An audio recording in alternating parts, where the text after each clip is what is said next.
真成了！我还有一个更好的挡箭牌，还有人比我能挡箭？那是天下第一挡箭牌。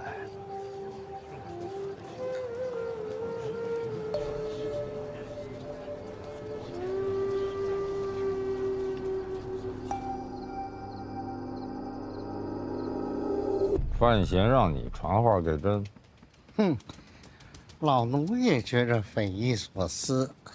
你看这么多年，也没见过小范大人这么办事儿的。传什么话？他恳请陛下传令唤他入宫。传。哎，遵旨。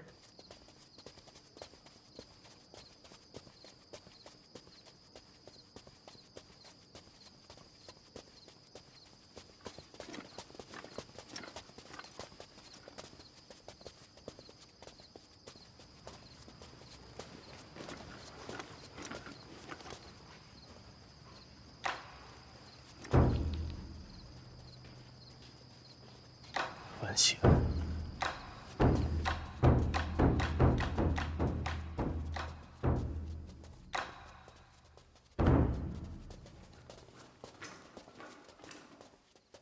小范大人，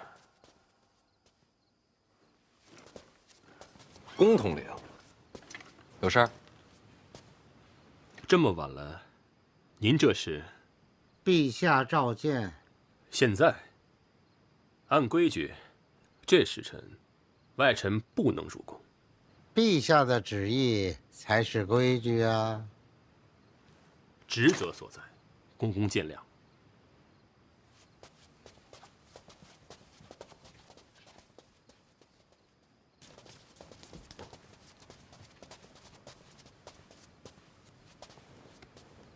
陛下，范闲到了。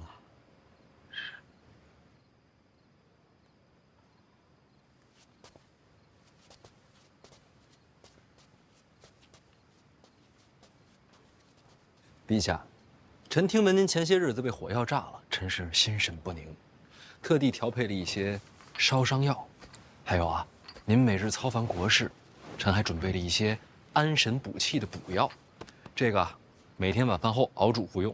这烧伤药是外敷的。还有什么？没了。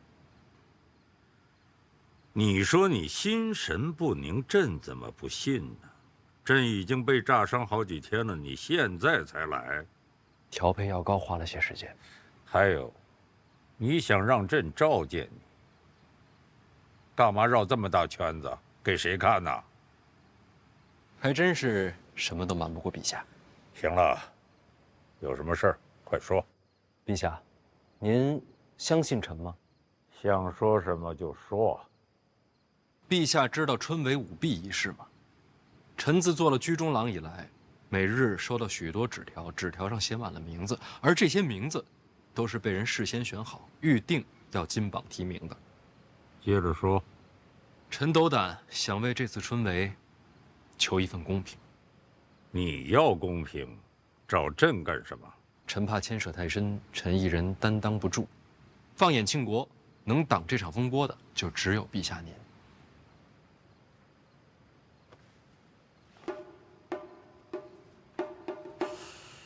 你是想让朕当挡箭牌？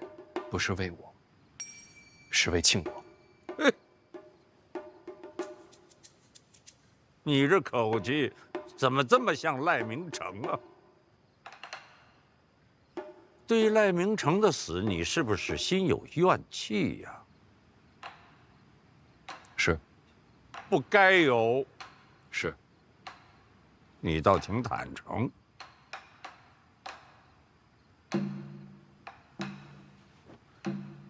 冲你这份直率，这剑朕给你挡了。谢陛下，那臣先告退了。哎，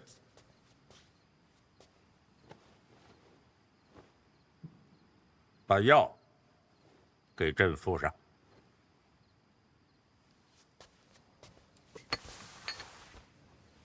陛下召范闲入宫，这时辰，若非大事，绝不会深夜召见。没看错。宫典亲眼所见，他也觉得非同寻常，第一时间将消息传过来。那知不知道说了些什么？宫典说，连侯公公都出来了，里面说了什么，再无第三个人知道。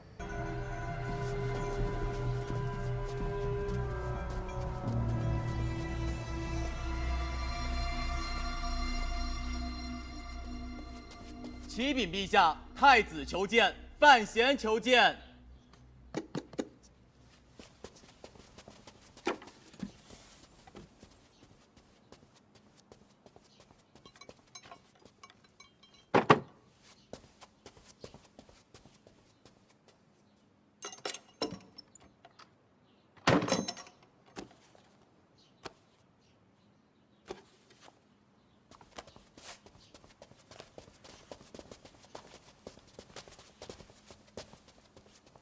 儿臣臣见过陛下。见过陈院长。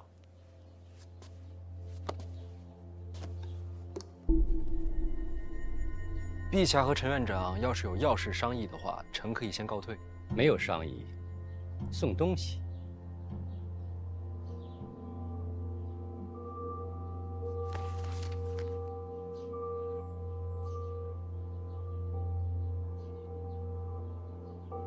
陛下，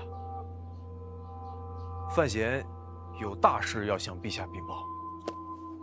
他有大事，你干嘛来了？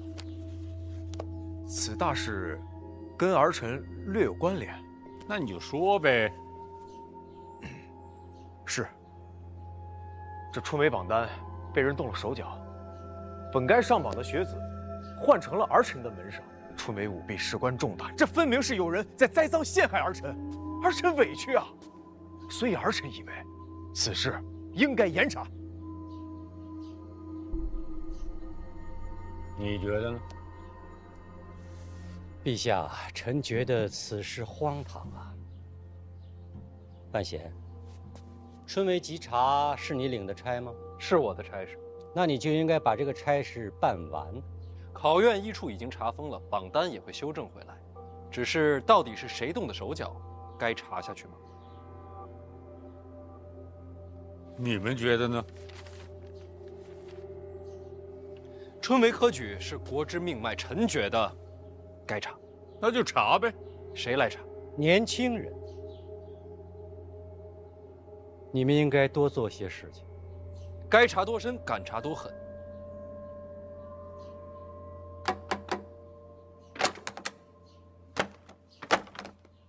这些都是5年来举证春闱舞弊的折子，到现在没有结果。为什么？大事化小，小事化了，没人敢查呀。因为查出的结果牵扯多少人啊？到底该查多深？该查多狠？该查多严？不敢呐！到现在也没人敢查。臣胆大妄为。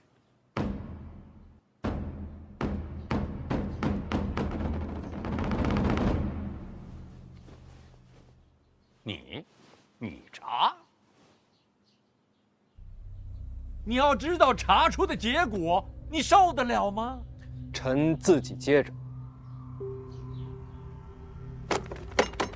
看好，有这许多折子，整顿吏治，义不容辞。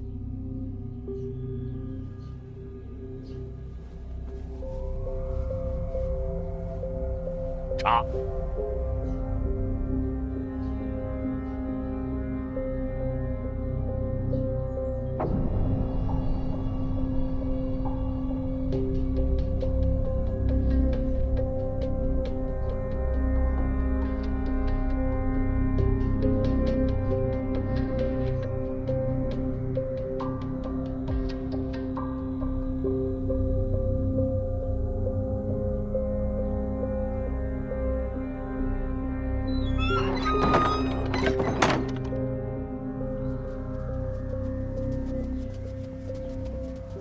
年的案子是该查，往年的案子你查他做谁了？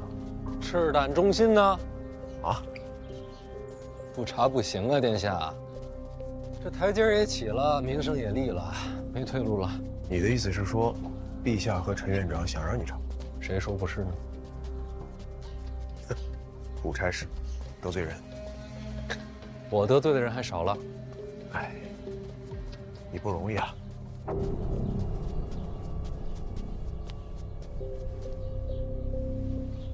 母后召见我，你先行一步吧。好。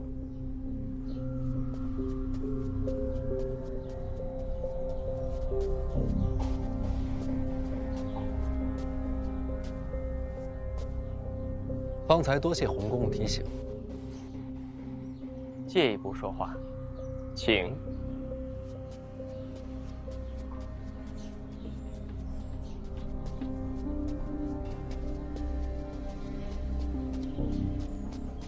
有话说。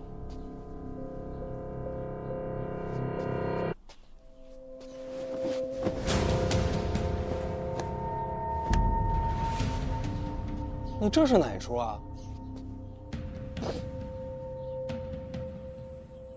小人原本姓陈，是颍州人士，被贪官迫害，夺我家产，全族灭门。小人侥幸逃得性命，无处可去，才入了宫。哪个贪官？就是如今的颍州知州。颍州知州。恩公惩贪除恶，如今这贼人依然抄家入狱，被判了斩立决。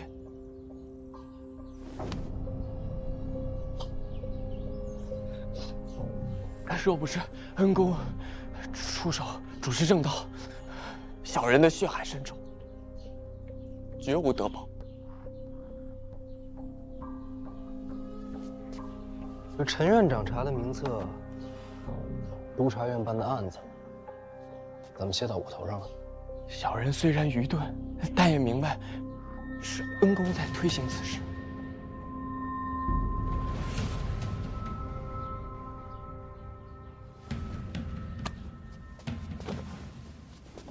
我不信。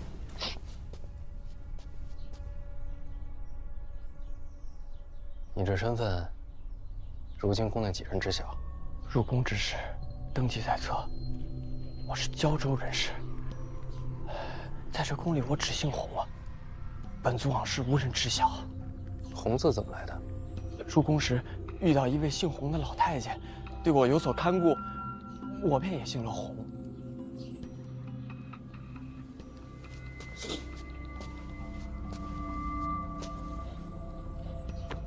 往后不要叫我恩公。明白，大人。你明白什么？从今往后，我便只在心中记得大人恩情，除此之外，绝口不提。先带路吧，好多事儿要忙。大人请。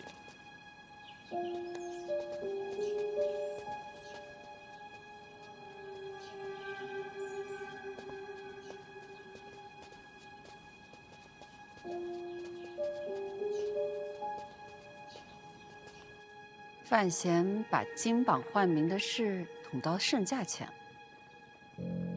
那不止，陛下把这几年的舞弊案都丢给他了。可金榜上冒名的，毕竟是你的门生。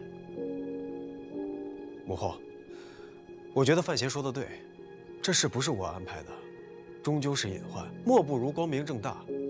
至于门生嘛，也不差那一两个。话是这么说，终究落了你的脸面。我哪有什么脸面啊？你是太子，正因为是太子，才要不得脸面。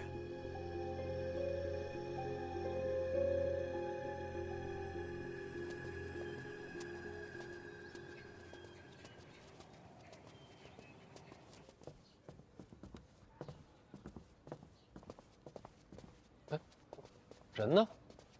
啊？人？不是都让老邓带着去封考院去了吗？你瞧这脑，哎，给我吧。别，大人，我不累，我都抱会儿宫里的东西。还得辛苦你去给邓子越传个话，春闱放榜一刻不能耽误。哦，那榜单呢？自然要把杨万里的名字改回来。那谁改？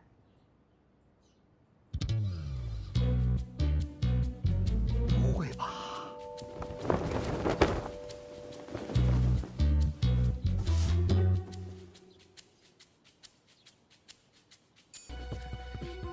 是啊，可是这万一我错了一笔呢？祁年兄，凡事还是多往好处想。有什么好处啊？比方说，手抄金榜者，从古至今唯祁年兄一人耳。是啊，可是我这，不，这万一错了，哎，老邓，还是你来吧。哎，使不得。大人是吩咐，您错了。不，你的字儿比我的字儿好。那我命也好呀，我不用做这事儿。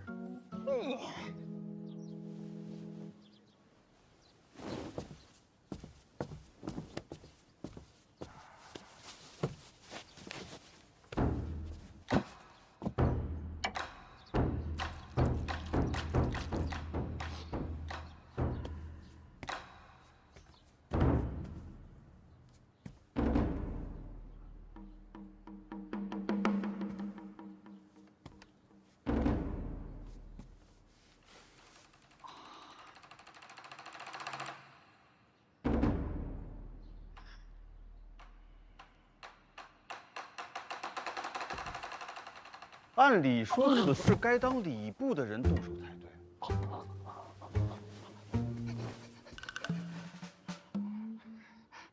大人说了，这放榜之事啊，年年都是礼部来做，他们也累了啊。今年呢，就让咱们医处替他们分担了。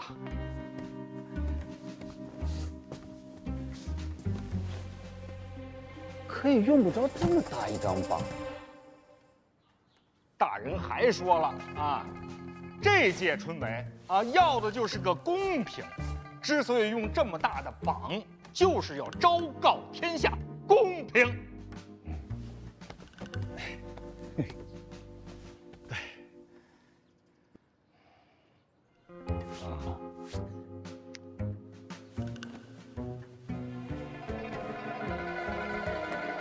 那既然这么重要，应该大人亲自提笔才对。你这话能不能过脑子啊？大人那笔字儿，啊，哎呀，确实是，大人亲笔的话会伤了自家颜面。哎呀，再说了，大人现在正忙着呢。陛下把这些年的春闱舞弊案，那都扔给大人了，大人正查案呢。哦。都是些陈年旧案呐，从何查起？不是你能不能不说话呀？我这万一写错了呢？我也是担心大人嘛。在牢里查。牢里？哪里的牢？咱医处自己的牢里，别说话了，行不行？哦。哦。哎呀！哎呀！看看歪没歪？祁年兄，无从判断呀。这看不出来吗？委实看不出来呀。就这么着吧。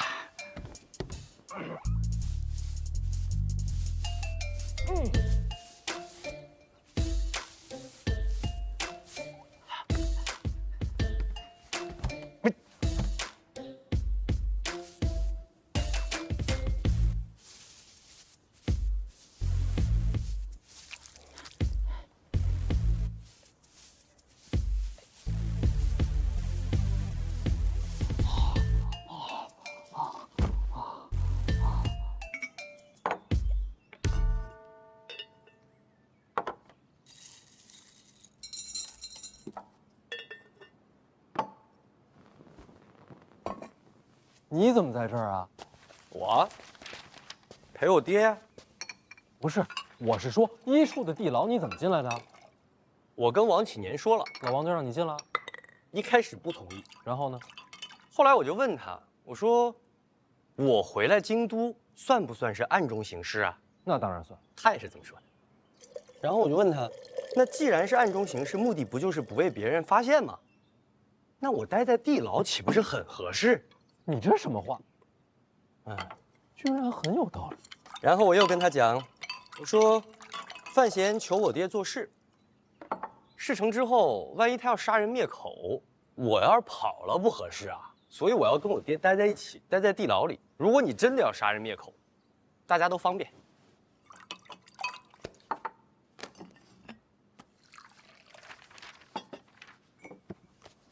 爹，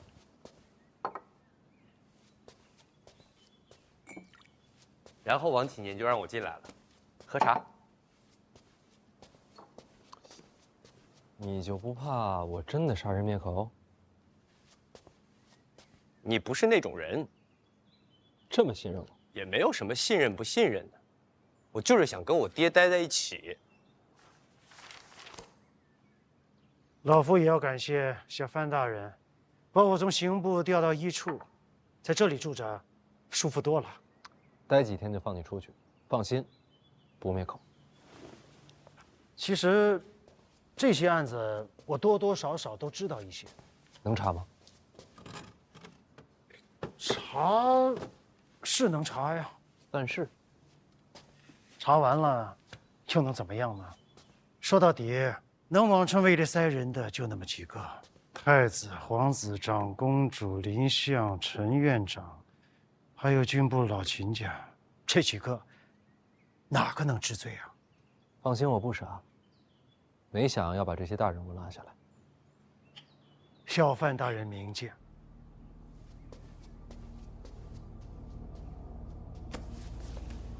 背后的动不了，还有办事儿的。从中调停，收取钱财，这样的官员也不在少数。动一批吧，最起码几年内让动了心思的人知道害怕，这样公平多少也能保住些。要查办事的，差不多都是礼部的。礼部清官多还是贪官多？大人，你觉得拿多少银子算清官啊？郭先生莫开玩笑，是大人先开的玩笑。那就一个一个查，犯错的都不放过。那既然这样，我给你列个名单。这些人办事毛躁，从他们开始，会简单些。麻烦了。其实这案子最重要的是那些苦主。什么苦主啊？那些被诬陷的、被收买的、被改名换姓的考生们，他们就是苦主。办案嘛，总得需要原告嘛。多谢郭先生提醒。不要谢我，是天下学子，该谢小范大人。严重吗？扫清积弊，还天下读书人一个公平，再怎么谢，都不算重。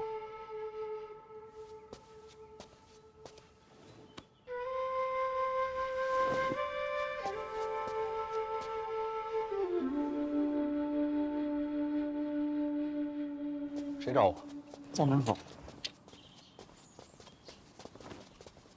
小贤贤，太保，快进来！你出来吧！你进来！你出来嘛！你进来吧！哎呀，你就出来吧！你进来我就出去。我进不去，你快出来嘛！快！刚才叫你进来，你怎么不进来啊？不行的，这里是你办差的地方，如果我进去做错事的话，别人会笑话你的，你就该没面子了。胡说，谁敢笑话你？进来看。不行啊！我就来看看你。谁带你过来的？啊，袁先生啊！啊，就他一个？袁先生陪着爹放心。那肯定的。小贤贤，你现在有时间吗？爹要请你喝茶。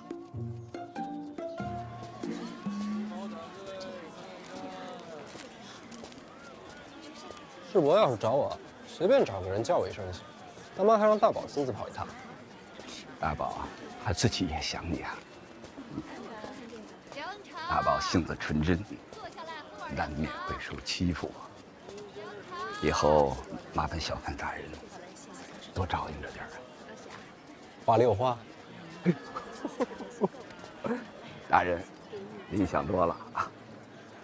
老夫还有些杂事要办，麻烦小范大人陪着大宝回府。你忙你的。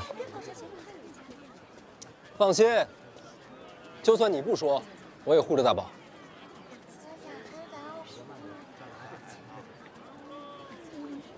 袁先生今天怎么回事啊？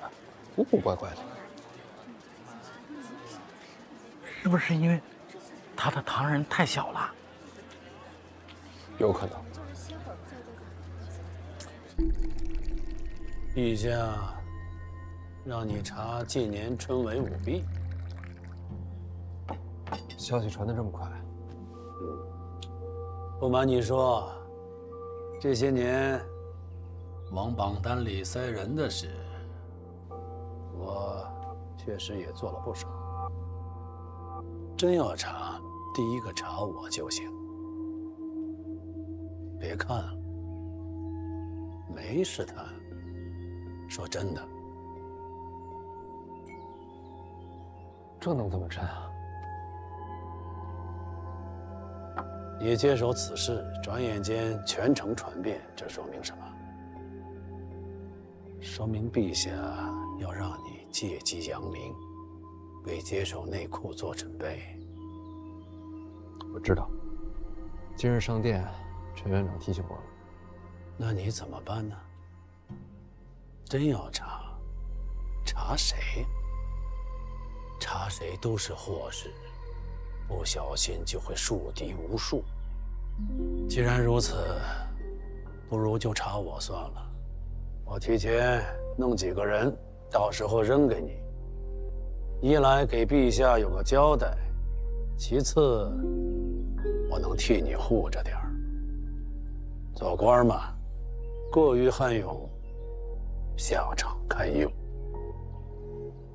世伯真是如同蜡烛一般，什么东西？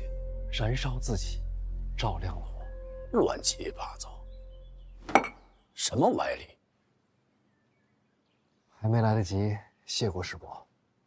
春闱那天，你也替我考虑着。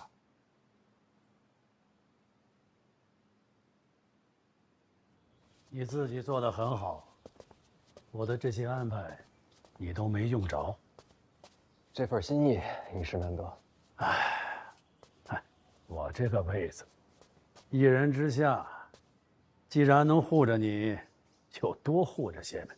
啊，总得给你些时间，待你抽枝发芽，亭亭如盖，就该靠你护着林家了。绝不相负。也不必如此认真，我也不会这么快就退。你且安心，万般烦扰都有我在。哎，这袁先生去哪儿？我等着他下棋呢。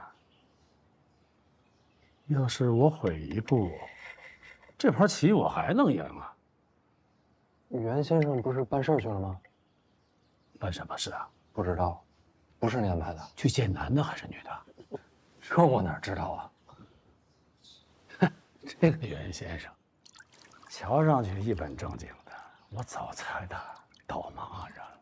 哎，你说他会不会在外边藏着个偏房啊？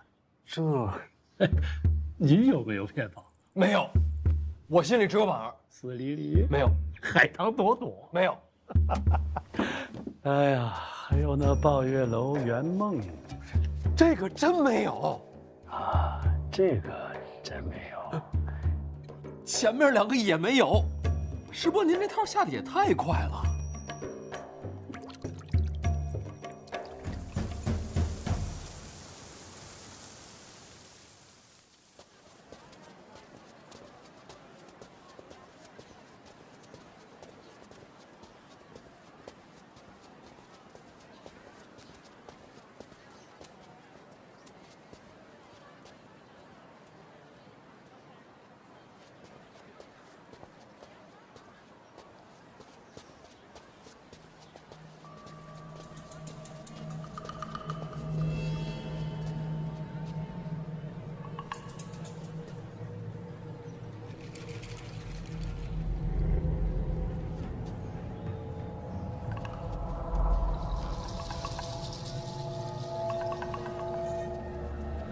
你终于来了。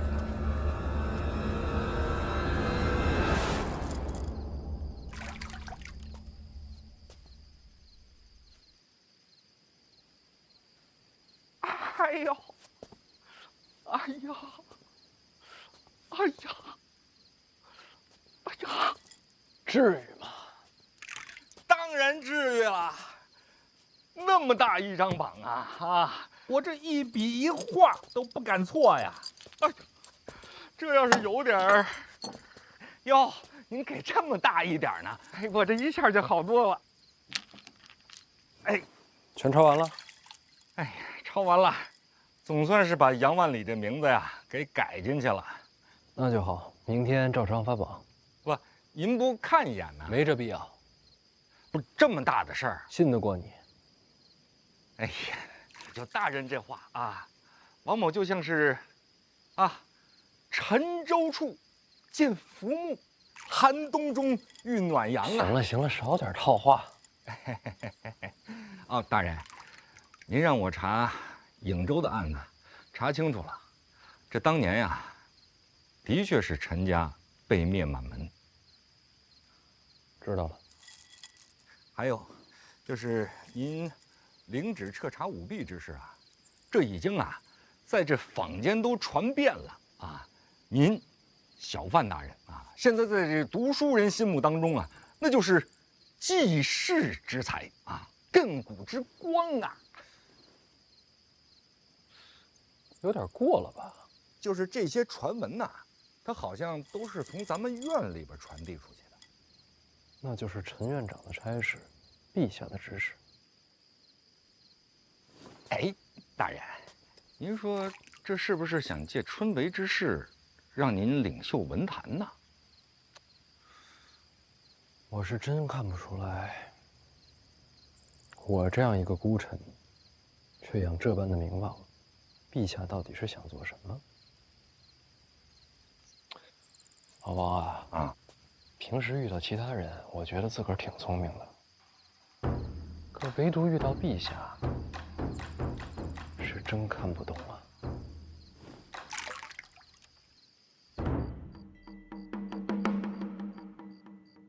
陛下，范闲已然接了春闱旧案，证人可以随时登台。陛下以为什么时候可以安排？别影响放榜。明白。放榜之后行事。这旧案背后的事儿，范闲接得住吗？他没得选。你们也不帮着出出主意。陛下没有旨意呀。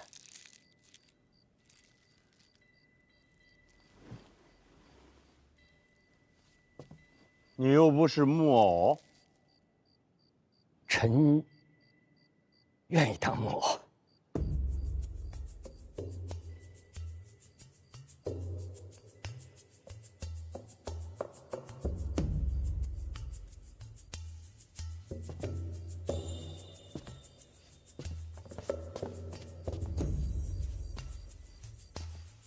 你投了9支箭了，都没中。好，朕再赏你1支。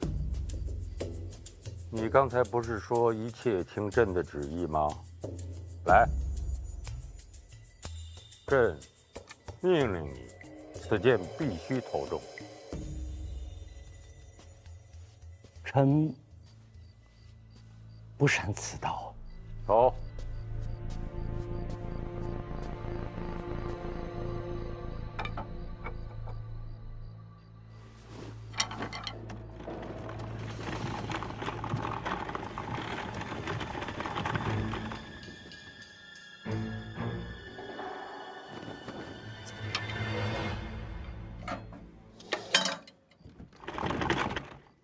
陛下，中了！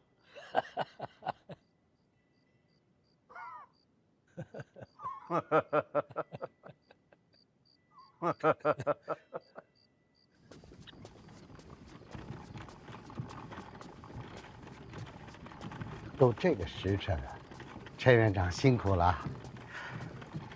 我瞧这陈院长，您今天心情不错哎。侯公公也看出来了，好眼力。过去吧，我送您出宫。这段路我认识。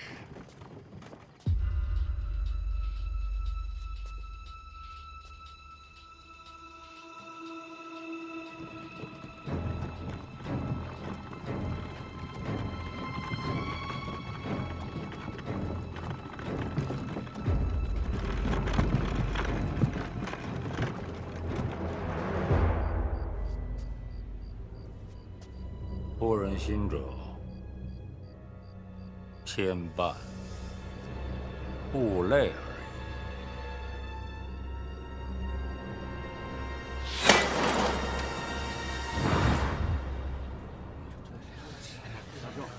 别急，以您的学识，一定肩膀出名啊！我这东西怎么能那么小？不要了。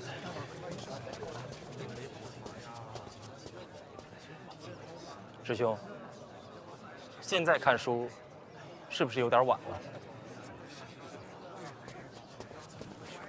有道理，师兄啊，来了。程家林呢？人这么多，不知道挤哪儿去了。顾风，他肯定在。二位，跳过礼部，监察院直接放榜，史无前例啊！小范大人整顿吏治，我大庆必当焕然一新的。杨万里，是杨万里吧？没错，就是杨万里。你确定？确定。兄，我可是早就听说了，监察院这次放榜，就是为了把他的名字加上去。本来就是他被别人给替了，小范大人觉得不公平，这才闹得这么大。兄，原来是这样啊！听了什么消息？怪不得，我就说史无前例啊！这，街巷传闻不可信的。小范大人进宫见驾是为了你呀！街巷传闻。你们知道是谁亲手把杨万里的名字给加回去的吗？谁呀？小范大人。是陛下，陛下连夜执笔亲自改的名字。听谁说的？都这么说。哎呀，这个小皇宫哪会有这么无稽之谈？大运的人？都是你惭愧。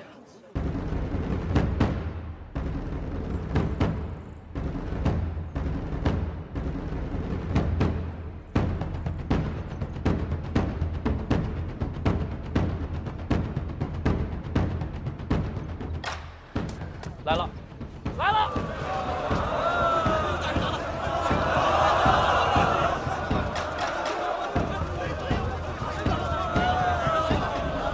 大人来了！祝各位心想事成。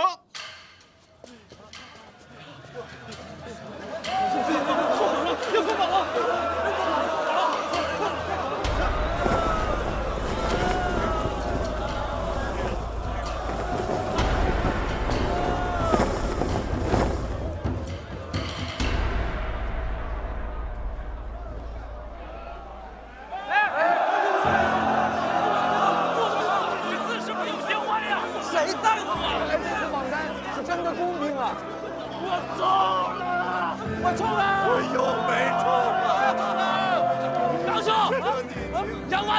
在哪儿呢？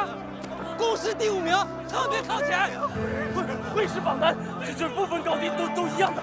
想喊就喊出来吧！呀！你们看看这3个字，是不是跟其他几个字不一样？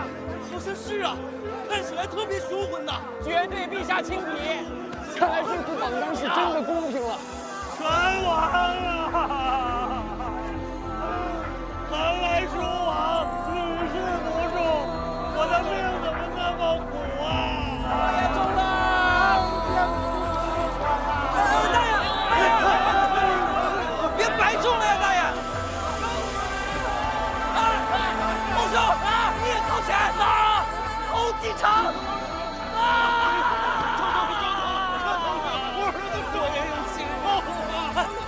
接着找你，找嘉林。没关系。哎，快中了！你中了！你中了！是程嘉林，程嘉林，中了！险些看漏了，中了就好。师兄，是战力。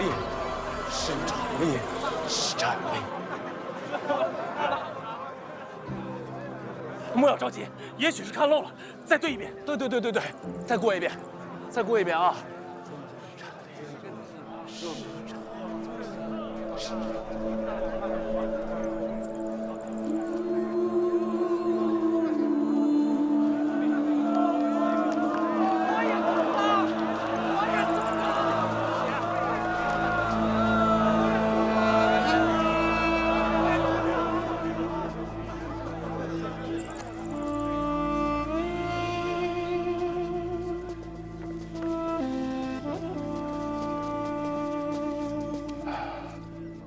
二位仁兄，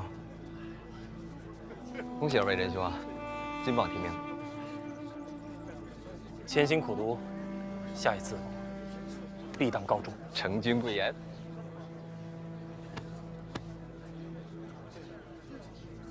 杨晓，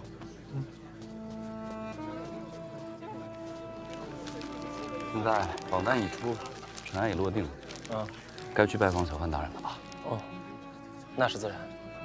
既然榜单已出，现在登门拜访，就再没有别的顾虑了。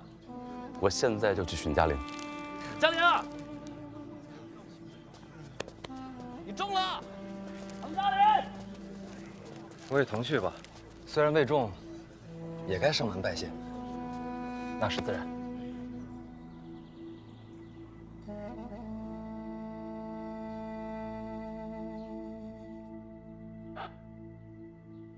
咱们再练习一次啊！不用了，已经练了很多遍了。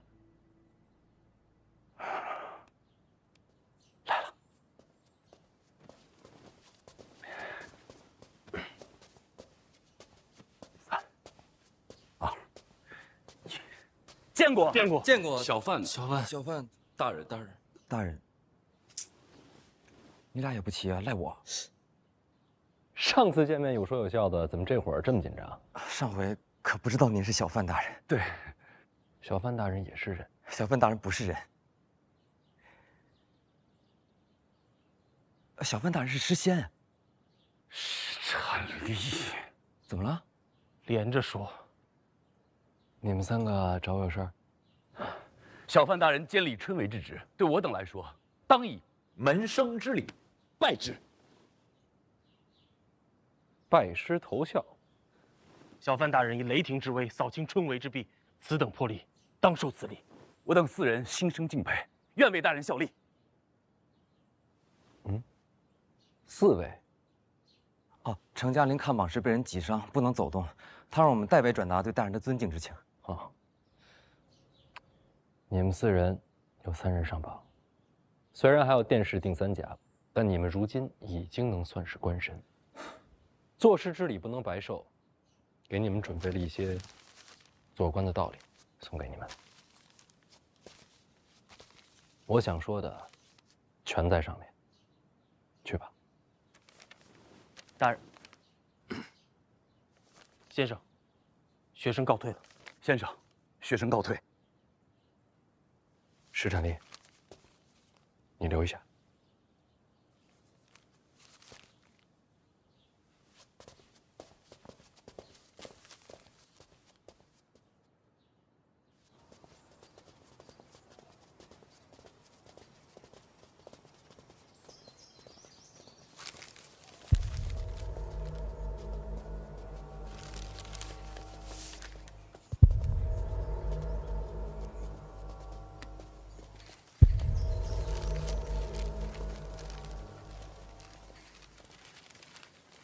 好好做人，好好做官。不愧是小范大人啊，还可以这样用词，言简意赅，意味非常。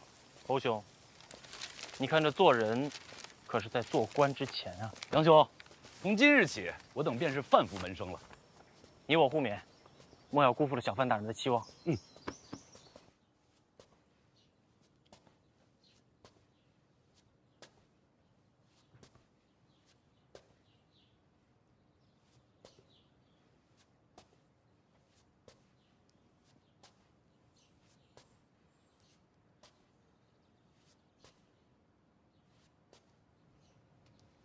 大人，我没考上。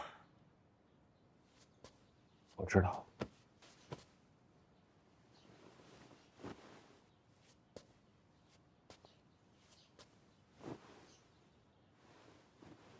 愧对大人教诲。用心就无愧。大人说的是。那大人留我，可是有什么交代？接下来什么打算？接下来这几日就打算离开京都，回家去了。你回不去了。石家镇一场火灾，全镇被烧。这是当地府衙出的报灾文书，你看一眼。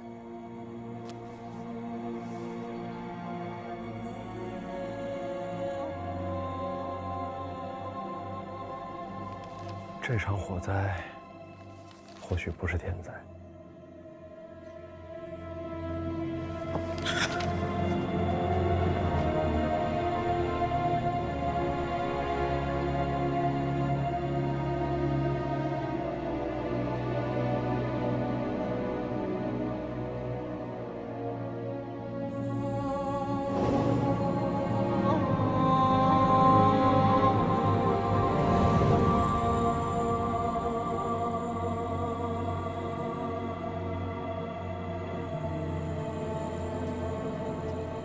大人，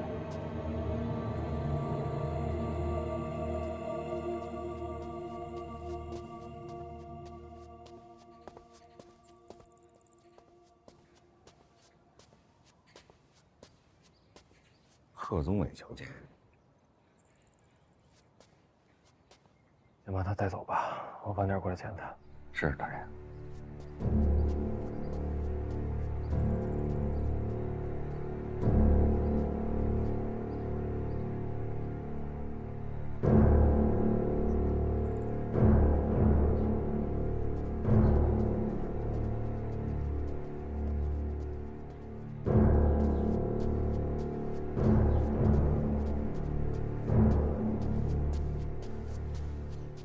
范大人，贺宗纬又见面了。读书人不能做狗，也不该做狗。上次听了范大人的教诲，贺某受益良多，在此拜谢大人。这次春闱怎么没见你啊？贺某本该投身考场的，可这人间总有些事比科举重要。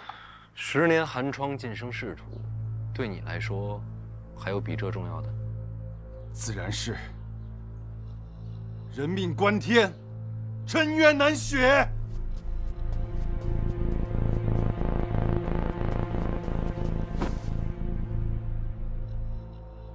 有冤情，你们应该找衙门的。本该是去衙门的，可听闻大人接手了春闱舞弊之案，这冤情只能求范大人来结。春闱之冤，这夫人的夫君是上届春闱落榜的考生，此人才学卓然，本该高中的，可到头来被人冒名顶替，夺了官身，偏偏此事还被他知晓了。读书人咽不下这口气呀，便想着为自己伸冤。接着说。然而那冒名顶替之人是朝中高官的门生，谁曾想这高官痛下杀手，害了这考生的性命。到如今，只留下这遗孀在世，他却还想着为夫君寻回公道。贺宗纬，这件事情与你有关？我贺宗纬天良犹在。听闻此事之后，我便离开了京都，好不容易寻找到了这位遗孀，将她带了回来。大人，如今朝堂只有范大人您愿意为天下的学子做主，我只能将她带来见范大人。你为了这件事儿，春闱都放弃了？人命关天，义不容辞。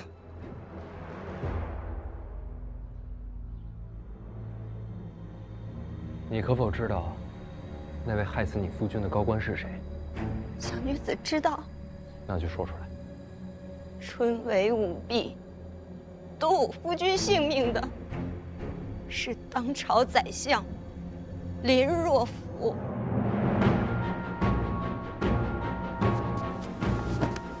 大人为民请命，天下敬仰，要论大义灭金之举，普天之下，唯范闲、范大人可为。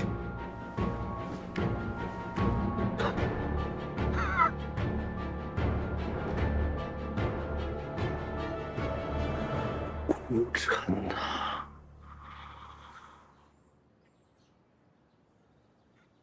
严大人，严大人，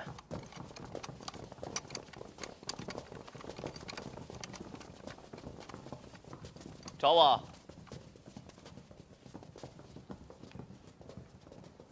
一个书生，一个苦主，告林相杀人灭口。案子我知道了，为何找我过来？死者住处不在京都，这案子得四处协办。不够。刑部、大理寺、京都府都得协办，人不能给出去。那当然，自然以监察院为主。这些衙门在哪儿，我都得挨个认。要不这样，跟各部打交道的事儿，你先帮我弄着。你想过没有，如果这案子是真的，你怎么办？长公主算是被你赶出京都，现在轮到林相，你怎么面对郡主？你想让我怎么做？把这案子转给我，我来秉公执法。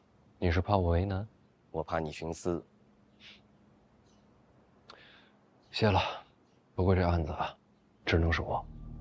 为什么？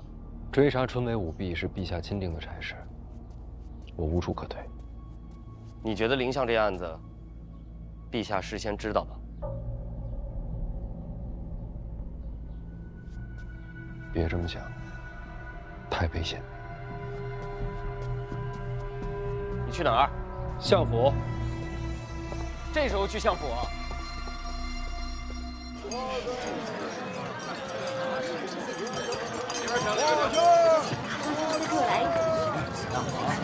慢走。哎，好嘞，好嘞，给您包起来。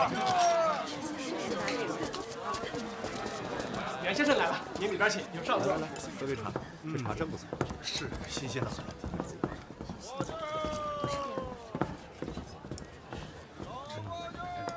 多吃一点啊。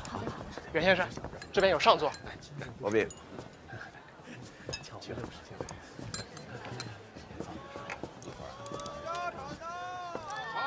来盘牛肉。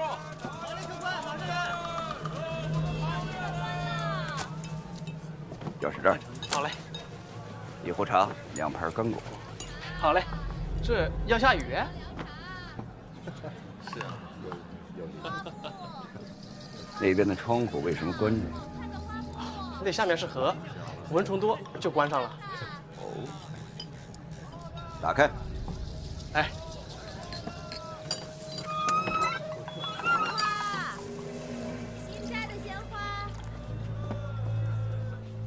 你打算就这么站多久？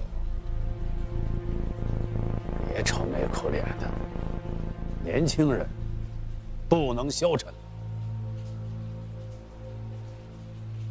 有人报案，杀人灭口是吧？听说了。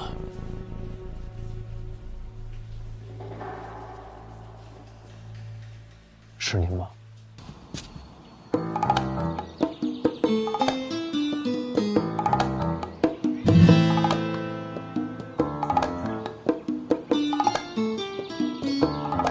他在上面干嘛呀？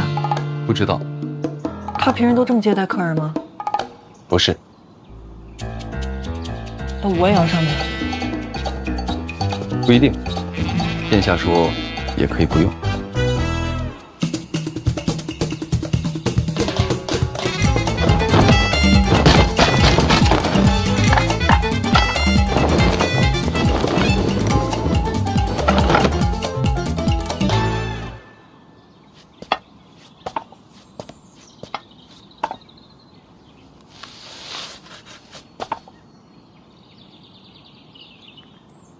谢谢你能来，这些都是为你准备的，随意。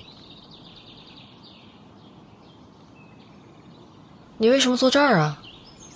如果我说我跟范闲都是误会，你信吗？你们都闹成那样了，可是我心里还是很欣赏他的。那你跟他说呀，找我来做什么？他不一定会来，误会太深。其实，我对他从来没有阴谋诡计。不信你看我眼睛，我以皇族的尊严发誓。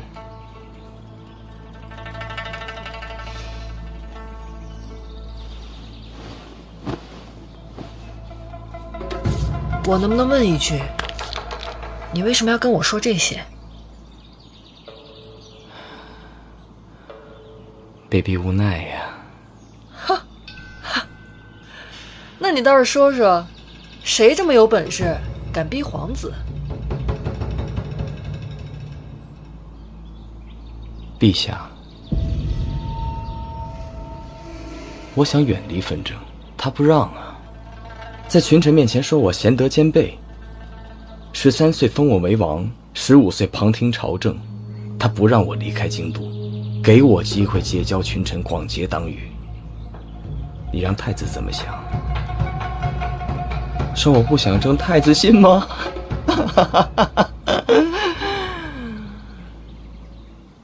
我只能够一步步的往下走，到现在，如果想回头，死无葬身之地。陛下为什么要这么做？让我做太子的磨刀石啊！这种话大逆不道。所以在屋顶上说，没人听得见。你怕别人听见，干嘛要跟我说？你我婚约在身，既然无法反抗，这后半生你我二人就是命同一体。如果这世上一定要找一个人敞开心扉，应该就是你啊。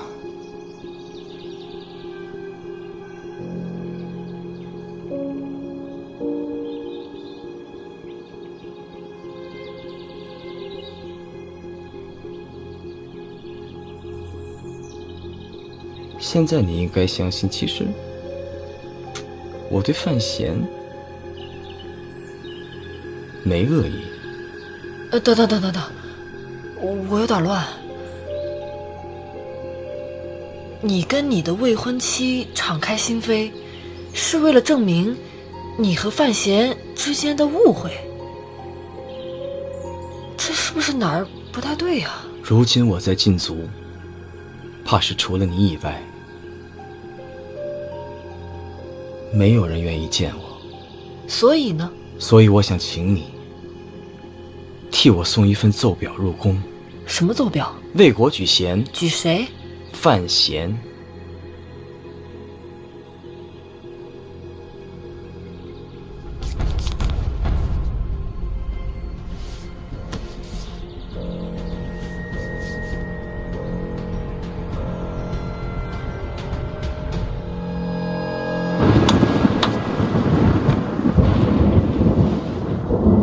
接着说，监察院最新消息：各府子弟当街拦截范闲车驾，范闲出手击伤3人，现在所有的人都关在一处。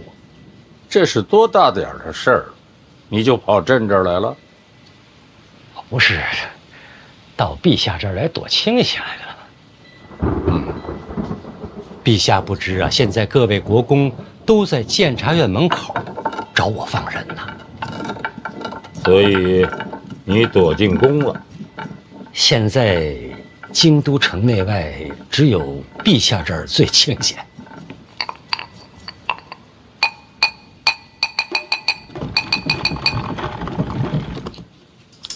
你躲什么呀？陛下，您那可是火药啊！是。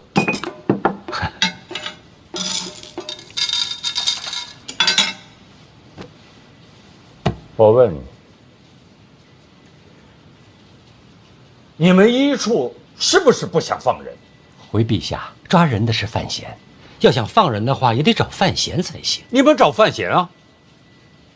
范闲现在也躲在宫里。下。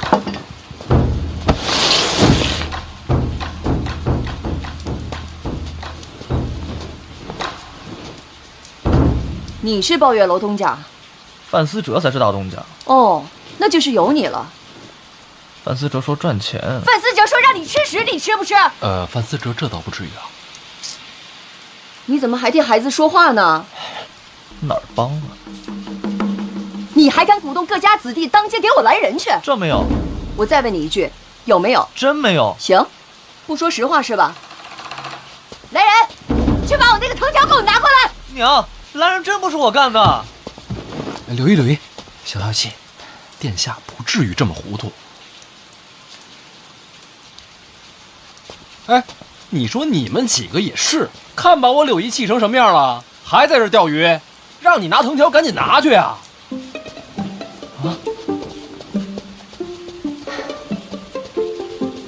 我让你不说实话，说不说啊？疼，不说是吧？哎呦，说不说？娘，哎呦，哎呦，说不说？娘，别打！臭小子，整天柳依消消气，看你还跑不跑？跑不跑？让你跑，让你跑！打死你！柳依歇一歇。臭小子，叫你不听话。柳依，喝口茶吧。我真不是我，娘。臭小子！哎呦，别打！你先等会儿，等我打完他的。下雨天打孩子，闲着也是闲着。说不说？娘，我真没有。柳依，您要不还是钓会儿鱼吧，下人们都看着呢。我管他上人下人的，钓鱼是解闷儿，我抽他也是解闷儿。说不说？还有没有？还说没有？真没有啊！哎呀，臭小子！别打了，娘！哎呀！哦，动藤条了，真打了。你说咱们要不要去看看？晚了。嗯，打完了，这么快？最后还是范闲给拦下了。无趣，无趣呀！没有热闹可看了。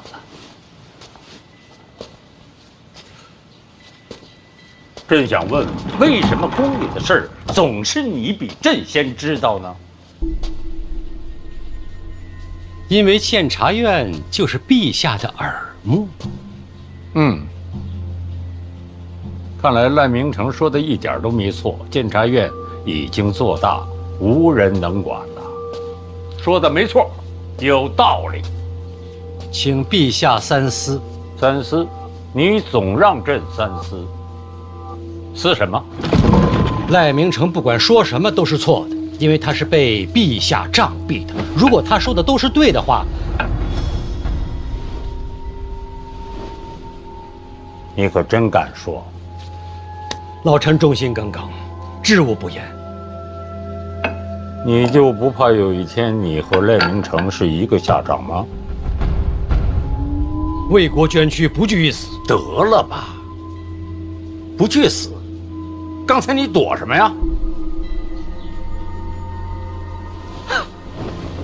陛下，这死亦有轻重之分。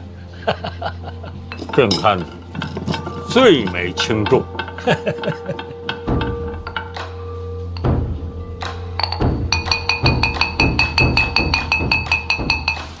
这孩子嘴真硬。消消气啊！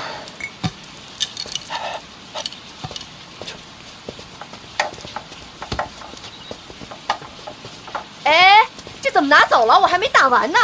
哎，刘毅，我觉得那群混小子拦路的事儿，他是真的不知道。我真不知道。这就是有人借机使坏，想让我和柳毅不痛快。以后少往宫外跑，听见没有？哦，贤儿，以后啊，你帮我多照应着。要论亲戚，这孩子还得叫你一声大表哥。柳毅别这么说，殿下是皇子，皇子也得认亲讲理啊。叫人，大表哥。孩子瞧着真喜庆。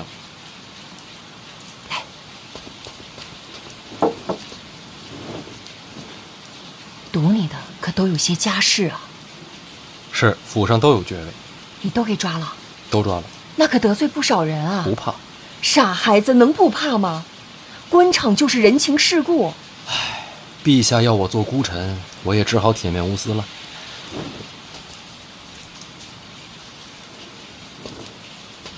别出去瞎传话，听见没有？不敢。你也是，什么都敢说呢。外面不说，柳姨不是外人。这也真是难为你了。柳姨，这几日千万别让他出门，就怕别人还在等机会。你放心，我盯着，绝对不让他出门。那我走了。哎，不急，再多说一句啊，毕竟你是这孩子大表哥，还沾着亲呢。没事多来看看他，也替我管教管教。这瞧着不顺眼就直接打，怎么打都行。啊？啊什么啊？啊，我意思，表哥你以后常来啊。行了，打也打了，教训也记住了，起来吧。起来吧。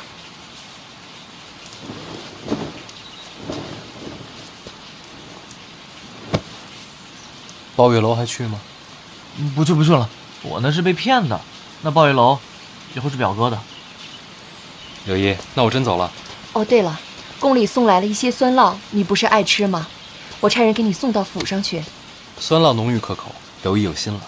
留下吃个饭再走吧。别了，一堆国公等着呢。贤儿，那你路上小心点啊。好，多谢柳姨。嗯。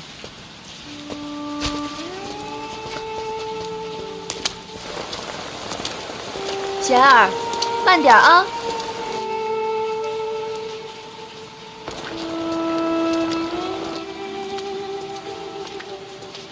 唉，以后常走动吧。跟大表哥，可他还跟二哥在斗着呢。老二都禁足了。我跟你说，往后你能不能求个安稳，或许就看你这个大表哥的了。这次抱月楼的事儿，就是有人故意给你挖坑。这皇宫大内险过深渊绝境，其实娘不希望你留在京都的。你能明白吗？娘，我明白。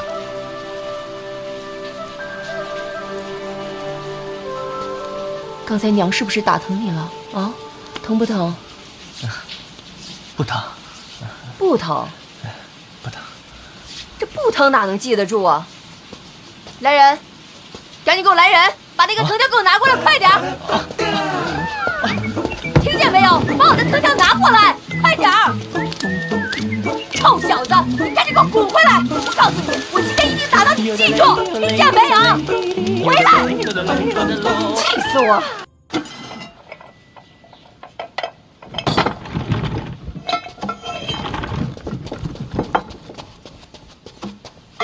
陛下，叶家上的奏书，先给院长看看。不合规矩。你破坏的规矩还少啊！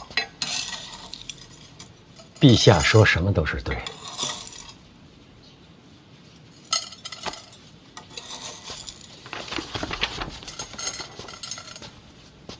这是叶家和二殿下联名上奏。陛下，范闲继承庄墨涵书籍，文才经世，他们推荐范闲作为这届春闱的考官。对这个推荐信你怎么看？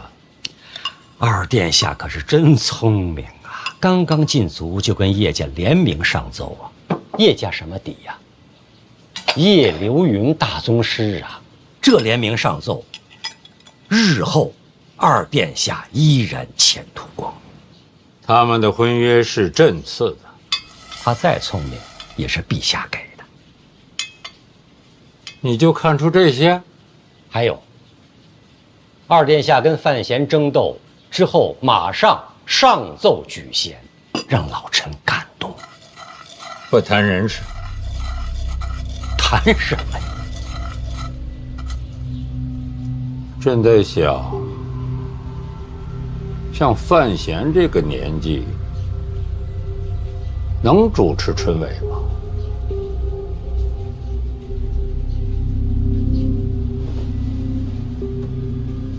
你这是什么嘴脸？陛下，老臣不好说。刚才陛下说不要谈人，范闲恰恰是个人呐。春闱如此重要，老臣不敢僭越，一切还要听陛下定夺。陈院长说话还是那么的滴水不漏。老臣毕竟忠心耿耿。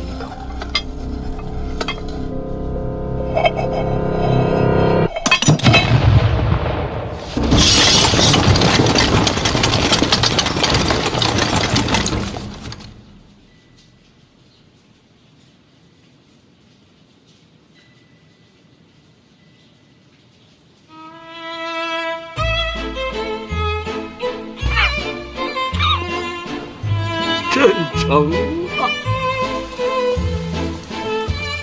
황公子，황公子，陛下口谕。这么巧，我刚准备走，陛下什么吩咐？陛下有旨，春闱将至，范闲兼任四品居中郎。此次春闱监督胡明抄录。恭喜小范大人，这一届学子该称呼大人一句作诗。居中郎，这官名有点意思，陛下先取的？哪能啊？居中郎自古便有。那侯公公觉得这朝堂之中，我该居中吗？老奴哪懂这些呀？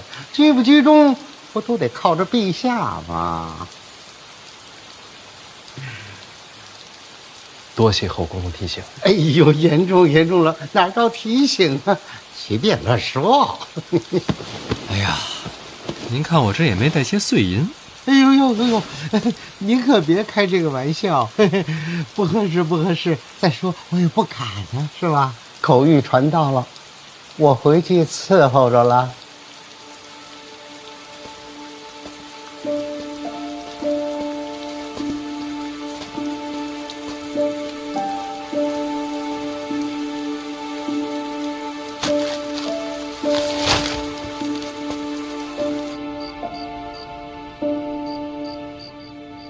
他头在动，明明看着我呢。哥，你回来啦！少爷，哎呀，不用跟我行礼。